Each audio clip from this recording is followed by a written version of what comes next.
Hallelujah, जय मसीह की सभी को। आज हम एक वचन को पढ़ेंगे।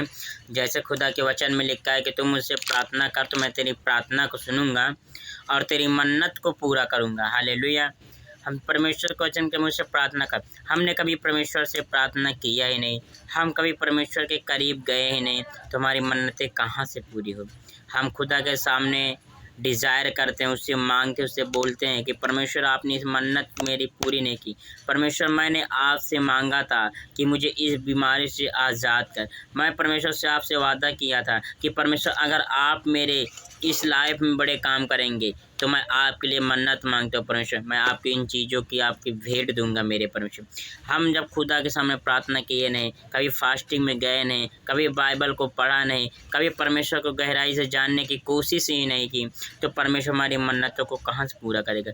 अगर हम प्रार्थना भी परमेश्वर के सामने किए भी हैं तो बक-बक करके किए हैं, एक गिड़गिड़ा कर परमेश्वर से प्रार्थना किए हैं, कभी परमेश्वर के वचन को इस्तेमाल ही नहीं किए, तो वचन कहाँ से हमारे लाइफ में पूरा होगा, कहाँ से परमेश्वर हमारी मन्नतों को पूरा करेगा। हालेलुया।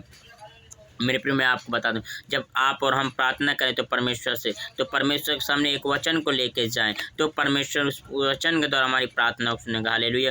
जैसा कि परमेश्वर कहता है तू मेरे कोड़े खाने से चंगा हो चुका है। अगर हम परमेश्वर के सामने कहेंगे परमेश्वर तेरे वचन में लिखा है कि तूने कहा है मेरे कोड़े खाने से तू चंगा हो चुका है, तो हम चंगे हो जाएंगे। और हमारा विश्वास भी होना चाहिए, तब हम चंगे होंगे और फिर हमारी मन्नत भी पूरी होगी और आप भी खुदा के में आगे बढ़ सकोगे। अगर आप सही प्रार्थना नहीं करोगे, आपकी मन्नत नहीं पूरी होगी, तो आप निराश हो जाओगे। इसमें खुदा की गलती नहीं होगी, आपकी गलती होगी, क्योंकि आपने उस सही तरीके से खुदा से प्रार्थना किया ही नहीं था।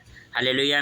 मेरा विश्वास है कि आप सभी और हम अच्छे से खुदा के करीब रहें और उन वचनों के बीच से प्रार्थना करें और परमेश्वर